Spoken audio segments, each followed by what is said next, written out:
बनाएको छु। उसको चाहिँ हस्बेन्ड मेरो चाहिँ बुढा। अब एकैछिनमा धेरै होइन एउटा दुईटा फुट। हेलो एन्ड नमस्ते साथीहरू, welcome to my Lakshmi blog. Hope तपाईँ सबैजना सन्चै आरामै हुनुहुन्छ होला। एन्ड यो चाहिँ मेरो युट्युबको फर्स्ट ब्लग हो, त्यही भएर मेरो सानो इन्ट्रोडक्सन दिन्छु। मेरो नाम चाहिँ लक्ष्मी हो। म चाहिँ मेरो हस्बेन्डसँग रोमानियामा काम गर्छु। एन्ड तपाईँहरूलाई चाहिँ मेरो भिडियोमा चाहिँ मैले अब हाम्रो लाइफको बारेमा एन्ड अब रोमानियामा कतिको च्यालेन्जेसहरू अनि हामीले चाहिँ हाम्रो लाइफ कसरी बिताइरहेका छौँ अनि कतिको च्यालेन्जेसहरू अनि कसरी नेपालीहरू बसिरहेका छन् यो बारेमा मैले यो युट्युब च्यानलमा लिएर आउने छु।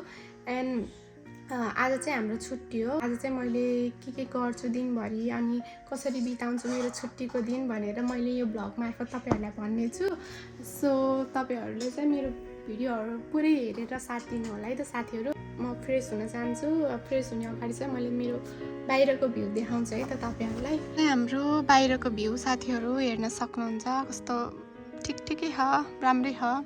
सो साथीहरू म चाहिँ किचनमा आइसकेँ। एन्ड आज चाहिँ लास्टै जाडो हो कि -3 छ टेम्परेचर बाहिरको। यस्तो चिसो हावा लागिरहेको छ नि। नमस्ते मम्मी, सन्चै हुनुहुन्छ? घरमा सबै सन्चै आरामै हुनुहुन्छ होला? यहाँ त कति चिसो छ, भुइँमा भएको पानी पनि जमी छ। -3 छ।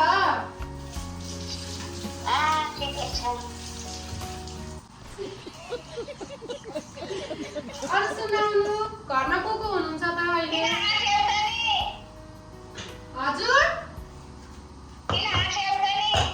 मैले -3 छ भनेको, तपाईँले ठिक छ भन्नुभएको क्या, त्यही भएर। साथीहरू मेरो खाना पनि पाक्यो। यता भात पाक्दै छ, भात चाहिँ पाक्न बाँकी हो। तरकारी चाहिँ बनिसक्यो। मैले चाहिँ गेडागुडीको तरकारी बनाएको थिएँ अनि भोलिको लागि पनि बनाएको एकैचोटि। आज छुट्टी हो नि त, अनि एकैचोटि भोलिको लागि पनि बनाएको छु। अब यो चाहिँ मैले टिफिनमा प्याक गर्छु भोलिको लागि। अब यस्तै छ हेर्नु, अब बिहान उठेर बनाउन सकिन्न। त्यसो साथीहरू खाना चाहिँ पाकिसक्यो, अब म खान्छु। यता दिदी यहाँ हेर्नु न, पारा दिदीको। आज बाहिर जाऊँ कि घुम्नलाई? यसो जाऊँ बाहिर। आज मैले भ्लग पनि बनाएको छु। म हालिदिन्छु साँच्ची भनेको, यस्तै म त हालिदिन्छु यस्तै। जाऊँ कि बाहिर? जाऊँ कि? हेर्नु न, मैले आज भ्लग बनाएको छु पुरा रोमानिया।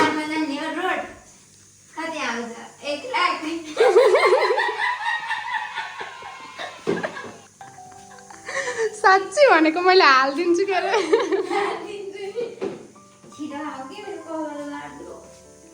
अनि हामी चाहिँ अपार्टमेन्टमा उहाँ दिदी र दिदीको बुढा अनि म र मेरो हस्बेन्ड बस्छौँ कि दुईवटा रुम अनि एउटा किचन। उसको चाहिँ हस्बेन्ड मेरो चाहिँ बुढा। के सेम। अब जाने भनेको मैले दिदीलाई फकाइरहेको बाहिर जाऊँ न आज भनेर। मान्नु भएको छैन। अब म एक्लै भए नै जान्छु। अर्को हप्ता त आउँछ बेटा, ब्युटीफुल पार्टी। पंछी बनूं उड़ती फिरूं मस्त गगन में, आज मैं आजाद हूँ दुनिया के चमन में। पंछी बनूं उड़ती फिरूं। साथीहरू मैले खाना खाएर नि सकिसकेँ। लगभग कहिले 1:30 बजिसक्यो कि है। अनि फेरि यति चिसो बाहिर के गरौँ भएको थियो। फाइनली मैले यसो तल भयो नि जान्छु, तल गएर यसो एक राउन्ड भयो नि हानेर आउँछु भन्ने सोचेको छु। पार्कसम्म जान्छु कि जान्दैन त्यो चाहिँ मलाई थाहा छैन।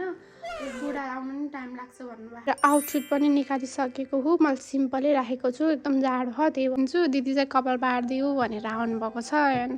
म चाहिँ दिदीको कपाल बारिदिन्छु। छेक्यो यस्तो गर्नु त टाउको।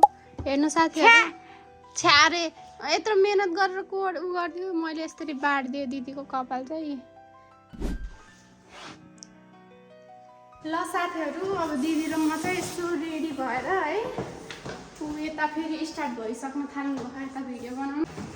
आज छुट्टीको दिन है, यसो भिडियो फोटो खिचौँ भनेर रेडी भएको। बाहिर त लास्टै चिसो रहेछ नि, बाफे आमा कस्तो चिसो छ दिदी, कस्तो चिसो हो के साथीहरू यहाँ बाहिर त आमा हेर्नु त बुई कस्तो चिसो के भयो मैले कपडा धेरै लगाएन थाहा त क्या चिसो हो साथीहरू लास्टै टोपी सोपी केही लगाइयो होइन यहाँ हेर्नु त पुरा त्यो चिसोले आइस जमेको आमा यसरी हेर्नु त साथीहरू तल आउन त आइयो लास्टै चिसो हो है सकिँदैन भ्लग बनाउन नि सक्छु जस्तै लागेन है मलाई त यस्तो चिसोमा हात लास्टै काम्यो लास्टै चिसो हो साथीहरू आमा हात जमिसक्यो मेरो अब एकैछिनमा धेरै होइन एउटा दुइटा फोटो खिचेर जाने हो लास्टै चिसो हो यही हो विदेशको सत्यता यही हो साथीहरू 6 दिन काम गर्ने हो 1 दिन यसो राम्रै भएर फोटोसोटो खिचे जस्तै चिसो भयो म त सकिन जाम हाम्रो फोटो खिच्ने के रोक्नु न बाजा भने होइन म मुखै जम्यो भने के आएको 2 मिनट भएन अब फर्किन लागेको साथीहरू यस्तो चिसो सकिन्न रहेछ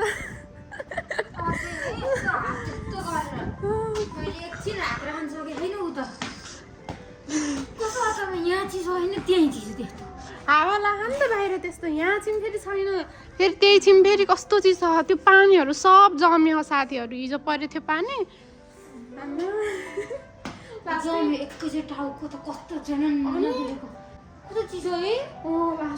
मेरो त मुखै त्यही जम्छ जस्तो फिल भएको कि कानहरूसम्म गएर अब टोपी पनि नलाएर आएको एकैछिनमा एउटा हामी चाहिँ एकैछिनलाई भनेर आएको थियौँ नि त बाफ्रे क्या चिसो म त तर्सी आज त जाडो यस्तो चिसो त हामीले अस्तिसम्म थाहा पाएको थिएनौँ है अहिलेसम्म आएदेखि घाम लागेको जाम दिदी घाम लाहा के साथीहरू घाम पनि लाहा यस्तो जाडो के घाम लाए पनि आमा त्यो पानीहरू सब जमेको हो कि त्यो पानीहरू सबै जमेको हो चाहिँ आयो यस्तो जाडो थियो यो चाहिँ यो लाइट आफै अटोमेटिक बल्छ हेर्नु है सेन्सस लागेको छ नि त त्यसमा छिटो आउनु फाइनल्ली रुम पनि पुग्यो साथीहरू बुढाहरू भर्खरै आउनुभयो कि दिनभरि नआएर अहिले 5 बज्यो